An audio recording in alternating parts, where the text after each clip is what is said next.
Friends, welcome to the Mission Development Academy. Mission Development Academy में आप सभी का स्वागत है। और आज हम बात करने जा रहे हैं डाल्टन्स एटॉमिक थ्योरी और उसके लिमिटेशन के बारे में।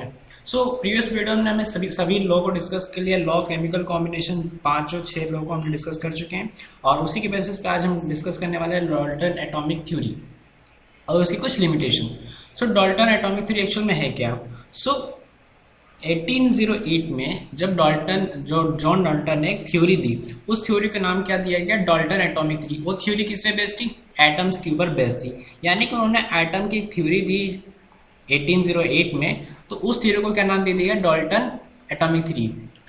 In 1808, John Dalton of England gave a theory by which structure of matter, elements, compound, mixture and laws of chemical combination can be better explained in most simplified manner. उनकी इस theory का motive क्या था? वो सिर्फ simply वे में matter का structure, element का स्ट्रक्चर, कंपाउंड का मिक्सचर का स्ट्रक्चर और लॉज ऑफ केमिकल कॉम्बिनेशन को बेटर वे में एक्सप्लेन करने के लिए उन्होंने ये थ्योरी दी थी 1808 में। आपको सन पता होना चाहिए कब ये थ्योरी दी थी? 1808 में, और जॉन डाल्टन ने दी थी, इसलिए इसका नाम है डाल्टन्स एटॉमिक थ्योरी है। किस लिए दी थी?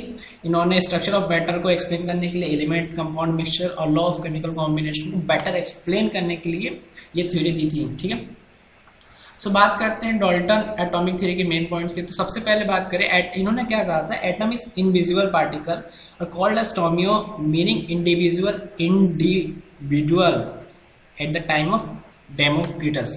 ठीक है, एटम को क्या कहा? एटम एक इनविजिबल पार्टिकल, इनकी थ्योरी के हिसाब से एटम जो है इनविजिबल पार्टिकल है और जिसको क्या कहा? उसे एस टोमियो। ठीक है, तो टोमियो का मीन्स क्या होता है? इंडिविजुअल। तो इसका मतलब क्या होता है? इंडिविजुअल। ठीक है, मतलब जो एटम है वो इंडिविजुअल है, उसको फर्दर तोड़ नहीं सकते। मतलब एटम जो है सबसे छोटा पार्टिकल, उसको तोड़ नहीं दिया। और ये इसका नाम किसने दिया था? डेमोक्रिटस। ये किसका नाम है? साइंटिस्ट का नाम है। ठीक है, तो ये किसका नाम है? साइंटिस्ट का नाम है, जिसने ये नाम दिया था टोमियो। ठीक है, साइंटिस्ट का नाम है ये।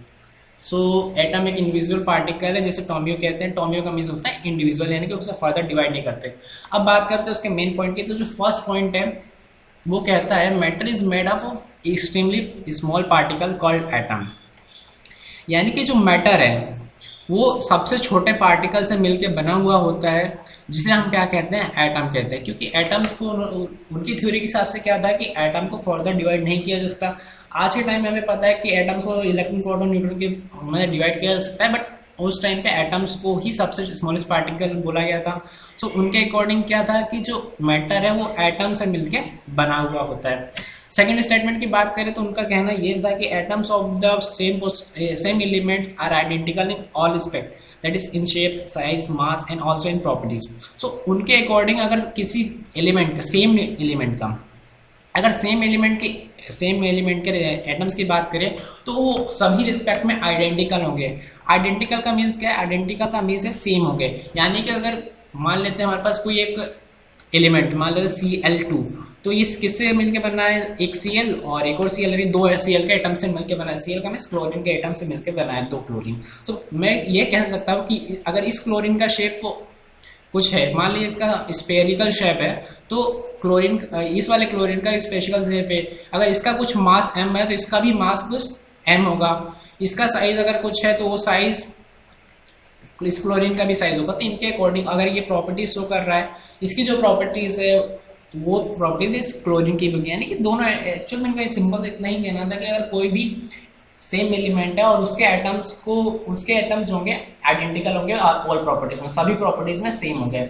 ये था इनका सेकंड पोस्टुलेट। बात करते हैं थर्ड पोस्टुलेट, थर्ड स्टेटमेंट की बात करें तो इनका ये कहना था कि atoms of the different elements differ in all respect and have also different properties.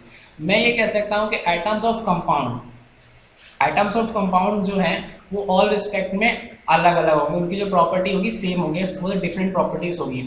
Example की बात करें, जैसे मान लीजिए हमारे पास एक CO2 है, तो कार्बन और ऑक्सीजन की प्रॉपर्टी सेम नहीं होगी। सिंपल सा कहने का मतलब ये है, कार्बन जो एटम है तो कितने एटम से मिलकर बना है? तो ये बना है कार्बन और 2 ऑक्सीजन। ठीक है, अगर मैं इसे ऐसा लिखना चाहूँ तो कार्बन और ऑक्सीजन की जो प्रॉपर्टीज है वो ऑल ऑल रिस्पेक्ट में सेम नहीं होगी, ना उसका साइज सेम होगा, ना शेप सेम होगा, ना मास उसका सेम होगा। यानी कि इसकी जो प्रॉपर्टीज है, ऑक्सीजन अलग प्रॉपर्टी का है, कार्बन जो है अलग प्रॉपर्टी का है। तो सिंपल सा कितना क्या क्या मतलब निकलता है कि जो डिफरेंट एलिमेंट या फिर कंपाउंड के जो एलिमेंट्स, डिफरेंट कंपाउंड के जो एटम्स है वो आइडेंटिकल नहीं होते, शेप साइज कलर मास जिस चीज में बात करते हैं हम। बात करते हैं नेक्स्ट पोस्टुलेट का, तो उनका ये कहना था atom is the smallest part of matter which can take part in chemical reaction. ठीक है, तो उनका ये कहना था कि जो एटम है वही स्मॉलेस्ट पार्टिकल है, स्मॉलेस्ट पार्ट है मैटर का जो कि केमिकल रिएक्शन में पार्ट करता है। ठीक है, उनका ये कहना था कि जो एटम है वही पार्ट करता है केमिकल रिएक्शन में। ये उनका फोर्थ पोस्टुलेट हो गया। सिंपल सा पोस्टुलेट, ज़्यादा कुछ उन्होंने कहा नहीं, उन्होंने सिंपल सा क्लियरिफिकेशन दिया है कि जो केमिकल रिएक्शन में एटम पार्टिसिपेट करते हैं, सिंपल सी बात है। और एटम इज द सेम और different element combined together to form compound. तो आपको पता है कि सेम या डिफरेंट एलिमेंट जो रहते हैं आपस में कंबाइन होकर कंपाउंड का फॉर्मेशन होता है, ये उन्होंने कहा। ठीक है, सिंपल सी बात उन्होंने ये कह दी कि पांचवा पोस्टुलेट ये था कि अगर एटम डिफरेंट एलिमेंट और सेम एलिमेंट के कंबाइन होकर किसका फॉर्मेशन कर रहे हैं, कंपाउंड का फॉर्मेशन कर रहे हैं। ये नेक्स्ट स्टेटमेंट था, नेक्स्ट पोस्टुलेट था। और उनका एक और चीज कहना था atom can neither be created not be destroyed in a physical change और केमिकल रिएक्शन। तो इसके बेसिस पे इसके बेसिस पे हम कितने लॉ को डिफाइन कर सकते हैं। आपको पता है atom can neither be created not be destroyed, law of conservation of mass, law of multiple proportion, law of constant और definite proportion, law of reciprocal proportion. ये चारों लॉ इस पे वेरीफाई होते हैं। फर्स्ट सबसे ज्यादा वेरीफाई किसको करता है, atoms can neither be created not be destroyed in physical change और केमिकल रिएक्शन। मींस ये लॉ ऑफ कंजर्वेशन ऑफ मास को तो बहुत ही अच्छी तरीके से समझा रहा है कि एटम्स कभी भी डिस्ट्रॉय नहीं होते। आपको पता है, आपने लॉ ऑफ कंजर्वेशन ऑफ मास पढ़ा है, तो आपको ये स्टेटमेंट क्लियर होगा। और क्या कहना चाह रहे हैं, ज्यादा कुछ नहीं, एटम कभी डिस्ट्रॉय नहीं होता, ना क्रिएट किया जा सकता है। ठीक है, बात करें इसके लिमिटेशन के बारे में, तो जो डाल्टन एटॉमिक थ्योरी थी उसके बेसिस पे क्या हुआ कि वो सक्सेसफुल है। कुछ आपको पता है कि डाल्टन एटॉमिक थ्योरी क्यों आई थी, लॉ ऑफ केमिकल कॉम्बिनेशन को एक्सप्लेन करने के लिए, स्ट्रक्चर ऑफ एटम या फिर एलिमेंट कंपाउंड मिक्सचर का जो स्ट्रक्चर है उसको एक्सप्लेन करने के लिए, बेटर वे में एक्सप्लेन करने के लिए, सिंपल वे में एक्सप्लेन करने के लिए उन्होंने थ्योरी दी थी। सो क्या हुआ, लॉ जो डाल्टन एटॉमिक थी वो लॉ ऑफ केमिकल कॉम्बिनेशन तो एक्सप्लेन कर पा रही थी, बट उसमें जो एक लॉ था उसे एक्सप्लेन नहीं कर पा रही थी, गेल उसे लॉ ऑफ कंबाइनिंग वॉल्यूम। ठीक है, तो गेल उसे लॉ ऑफ कंबाइनिंग वॉल्यूम जो कि आपने प्रीवियस वीडियो में पढ़ा है, उसको वो एक्सप्लेन नहीं कर पा रही थी। क्यों नहीं कर पा रही थी, क्योंकि उनकी जो थ्योरी थी उसमें से वो मास को ही एक्सप्लेन कर पा रहे थे, वॉल्यूम को एक्सप्लेन नहीं कर पा रहे थे। तो ये उसकी एक लिमिटेशन कह सकते हैं, उसकी एक लिमिटेशन थी। बात करते हैं कुछ और लिमिटेशन की, तो सिंपल सी बात है, it could explain the law of chemical combination. उसने केमिकल कॉम्बिनेशन के लॉ को एक्सप्लेन किया जो कि वेट पे बेस्ड है, यानी कि मास पे बेस्ड है। लेकिन अगर जो वॉल्यूम पे law of chemical combination based है उसे वो एक्सप्लेन नहीं कर पाए थे, ये उसका लिमिटेशन था जिसके कारण वो फेल हो गई। It fail to explain by the atoms of different element differ in mass size and valency. और ये भी नहीं क्लासिक, मतलब वो भी नहीं बता पाए कि जो डिफरेंट एलिमेंट के जो एटम्स है उनका जो मास है, साइज है और उसकी जो वैलेंसी है वो अलग अलग क्यों है, इनकी थ्योरी ये नहीं बता पाई थी। सो ये उसकी सेकंड लिमिटेशन है। आपको पता होना चाहिए क्या लिमिटेशन है, लॉ ऑफ गैस लॉ को एक्सप्लेन नहीं कर पाई थी। ठीक है, क्योंकि वॉल्यूम पे बेस्ड था और ये नहीं बता पाए थे कि डिफरेंट एलिमेंट के जो साइज शेप मास और ये डिफर क्यों होता है, ये भी वो एक्सप्लेन नहीं कर पाए थे। बात करते हैं नेक्स्ट लिमिटेशन की, तो it could not give an explanation as to why two atom of the same और different elements combined to form element.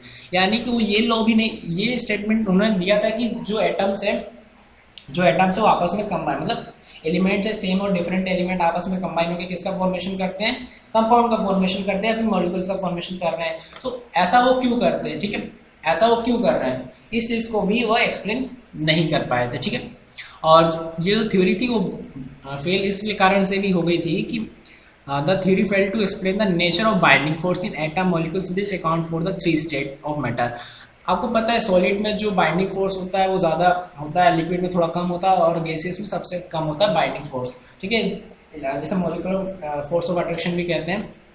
सो इसके बीच में सॉलिड लिक्विड और गैस के बीच में क्या होता है, जो मॉलिक्यूल्स होते हैं उसमें बाइंडिंग फोर्स अलग रहता है। तो वो इसके जो बाइंडिंग फोर्स था लिक्विड सॉलिड का, लिक्विड का, गैस, इन तीनों के बाइंडिंग फोर्स को वो एक्सप्लेन नहीं कर पाए थे, इसके कारण ये थ्योरी फेल हो गई थी। सो आई होप कि आपको कुछ समझ में आया होगा। और it could not given A distinction between an atom और मॉलिक्यूल। और वो एटम और मॉलिक्यूल, सबसे बड़ी बात वो ये एटम और मॉलिक्यूल के बीच में डिफरेंशिएशन नहीं कर पाए थे कि एटम और मॉलिक्यूल्स में क्या डिफरेंस है, ठीक है। इस कारण से उनकी जो थ्योरी थी वो फेल हो गई। सो आई होप कि आपको डाल्टन एटॉमिक थ्योरी पता चली गई होगी क्या थी। सिंपल सी थ्योरी उन्होंने 1808 में जॉन डाल्टन ने एक थ्योरी दी थी। किस लिए दी थी? स्ट्रक्चर ऑफ एटम्स को रिवाइज कर रहे हैं, स्ट्रक्चर ऑफ एटम को एक्सप्लेन करने के लिए बेटर वे में, और लॉ ऑफ केमिकल कॉम्बिनेशन को एक्सप्लेन करने के लिए उन्होंने ये थ्योरी दी थी। और उसके बाद उसके कुछ लिमिटेशन थे, उसके बेसिस पर उन्होंने लॉ ऑफ केमिकल कॉम्बिनेशन के 4 लॉ तो प्रूफ कर दिए थे, बट फिफ्थ जो लॉ था जो कि वॉल्यूम वेल्स था, गेल उसिक लॉ, उसे वो एक्सप्लेन नहीं कर पाए थे, जिसके कारण वो थ्योरी फेल हो गई। उसके बावजूद वो एटम और मॉलिक्यूल्स में डिफरेंस नहीं कर पाए थे, वो नेचर बाइंडिंग फोर्स के नेचर को नहीं बता पाए थे तीनों स्टेट में, सॉलिड, लिक्विड और गैस के स्टेट में। और वो ये भी नहीं बता पाए थे कि डिफरेंट एलिमेंट के पास मास और शेप, साइज, कलर अलग अलग क्यों होता है डिफरेंट एटम में। और एक और चीज़ वो नहीं बता पाए थे क्या, कि जो एटम है वो जो एलिमेंट आपस में कंबाइन होकर क्यों कंपाउंड या फिर मॉलिक्यूल्स का फॉर्मेशन करते हैं। तो इस कारण से जो डाल्टन एटॉमिक थ्योरी फेल लग गई, और उसके बाद मॉडर्न एटॉमिक थ्योरी है जिसे हम नेक्स्ट वीडियो में डिस्कस करने वाले हैं। सो आई होप कि आपको आज की वीडियो समझ में आई होगी। आपको किसी भी टॉपिक के बारे में डाउट हो तो आप हमें कमेंट सेक्शन में बता सकते हैं। So thanks for giving your precious time. At the last, thank you so much.